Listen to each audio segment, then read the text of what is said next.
Alright, so this is a quick and simple video, and all it is just to show you guys how to set up a simple and easy way to do practice in either your backyard, out in the county, wherever the heck you are. This is just the easiest way to do it, and now I'm gonna go over the detail of what I'm gonna do. So I'm gonna go over backstop it and what I use to make them.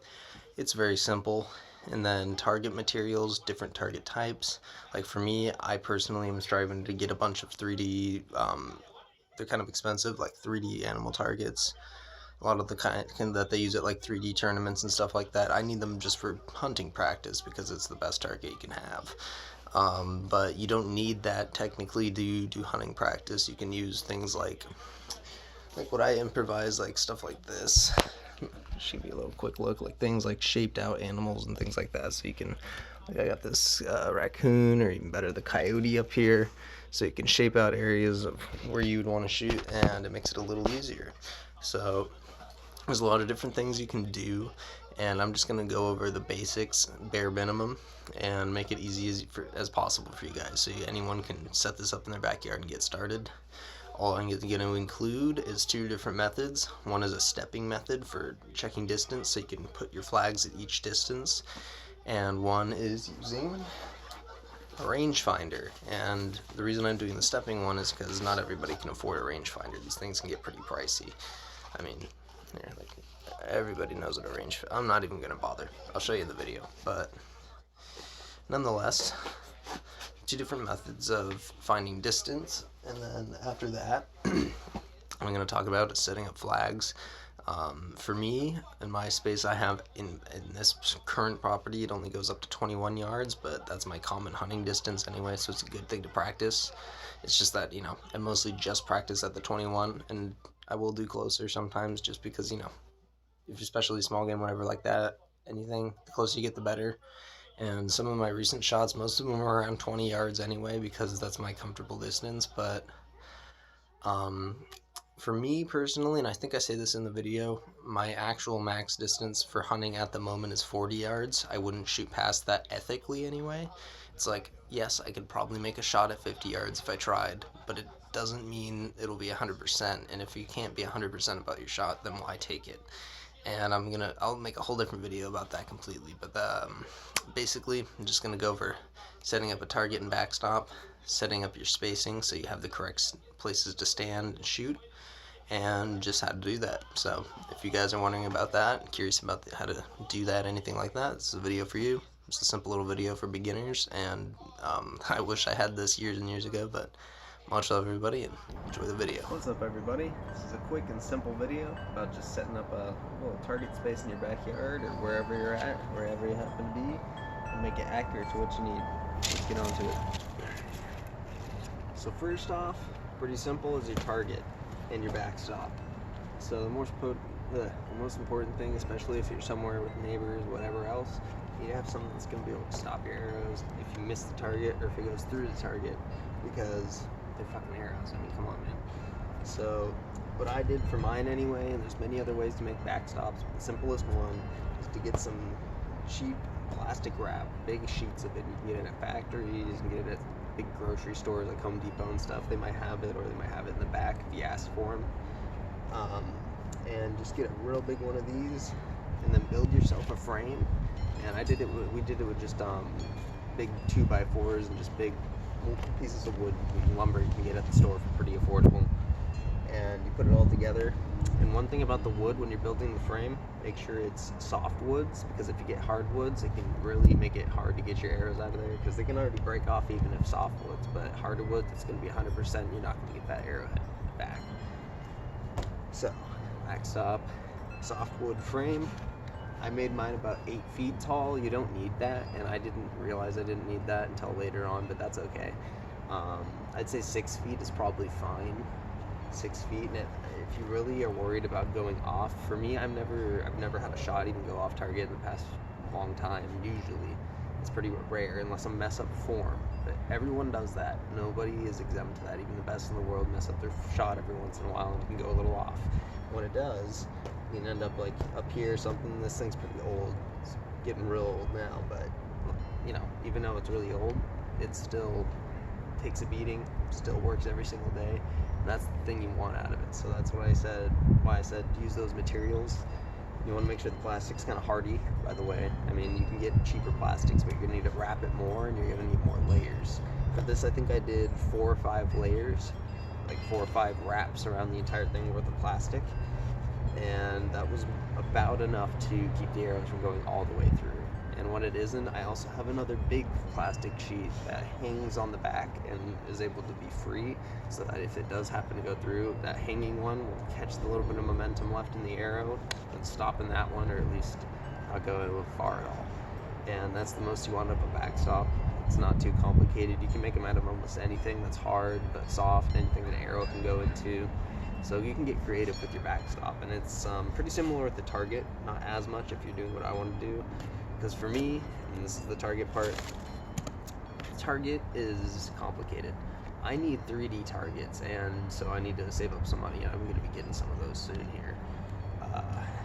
Have a couple in mind. I'm going to get a deer one, a coyote one, a couple small game ones, something like that. Just have a nice little collection of them. They're pretty expensive, so getting a bunch of them like that, it'll take a little while, but it's worth it. And if you're really getting into bow hunting especially, definitely think about getting 3D targets, which are big foam animals that the foam is made to be shot thousands and thousands of times. Or if you don't want to spend that kind of money, you can always just get a normal target, like the one I used to have before it fell apart. It's a black hole, one of the most common ones on the market, and there's a bunch of other ones like foam squares, the dice and stuff like that. Those work great, and they're a little cheaper, so if you don't get as much money but you're still trying to get into it, you're not worried about getting 3D targets like I am as much, then just go for that. And if you're like me at the moment, you broke your last target and you're currently waiting to get new ones, or maybe you just don't really care as much, you just want to get into it and have something to do it with. You just grab a cardboard box and fill it with other cardboard, plastic bags, anything that takes up a lot of space but won't hurt the arrows. And it'll slow it down, keep it from going through the target, and you'll have something solid that'll last you at least a good month. If you're shooting every day. If you're not, it could last you forever, who knows. But for me anyway, and if you're doing what I do, 100 arrows a day at the very least, these targets can go pretty quickly, so you might want to do what I'm planning on doing, getting 3D targets that are going to last and they're going to be accurate to animals and stuff like that, so you can practice the correct shots. But that's about it for the targets. Other than that, if you're doing specific point practice and stuff like that, I found, at least for my setup, doing like certain things, 20 yards, stuff like that, just using a paper plate with an X on it, and then you draw on the paper line because it's about 6-7 inches, so you can actually get a pretty good idea. This one, I think these paper plates are about 4 or 5 inches, and so it makes it a little harder, but you can get a really good idea if you're averaging that way, and you don't have to buy expensive fancy targets for that. But if you're trying to get 3D targets, that's really the best idea for this. Now let's get on to spacing and figuring out the range for your to find out range for your setup. You're going to either need to do one of two methods. If you got a little money, or if you want to go hunting in any kind of way, you're probably going to need it, a viewfinder, or a rangefinder, I mean. And they can get pretty pricey, but rangefinders are really worth it because you can get exact yardage from where you're standing with what you're shooting. So you get one of these guys, just turn it on, and you can find out the exact range. So let's show you how to do that method because that's really quick. And the second method is if you don't have a rangefinder, it's a little more complicated, but it's something a kid can do, it's easy. So we'll do that method right now. So I'm actually going to be replacing these flags soon, but these flags represent 35, 25, 35, 55, and 65 feet. And I'm going to change it to yards because I don't really care about feet anymore, but it's really easy to actually do this without a yard rangefinder. All you have to do is take a meter stick and measure your big step. From here, mine measures about 2.5 to 3 feet. So when I do a big step, I know I'm taking about a meter at a time. So I can count, start at your target. 1, 12.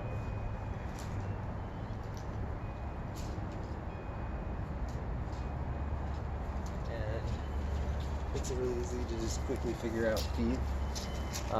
It's not as quick as a rangefinder, as you'll see in a second, but it's something you can do if you don't have any equipment and you just want to set this up. So, like I said, measure your distance between your 2 feet on your largest step you can do, Once you got that down, if it's close to 3 feet or 3 feet, then you can use that to start measuring.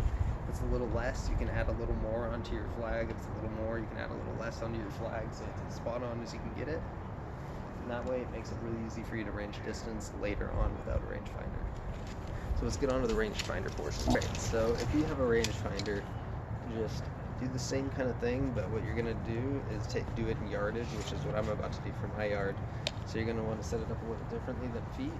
So I'm standing at the 55 right now, so I'm going to check what the yardage is, because I know it's a little off either way. So right here where I'm standing is 16 yards, and that's not a bad thing. That's actually where I want one of the flags anyway, with 16, 14, 10, 21. That's what I want to kind of do. I might change those numbers up a little bit, but 21 is the max for what I can do here. And 21 is the average hunting distance anyway, and I'll get onto that in a second. But rangefinder is really easy, because all you got to do is literally just find that spot in each one. And if, let's say, a little head, so it's 15 feet, all you got to do, like I said, take a step back, read again. Now I'm right at 17. And if you got a really accurate one, it'll give you up to degrees and stuff like that, which is kind of nice, because now I can understand a little bit of what kind of hill direction I'm getting to the earth.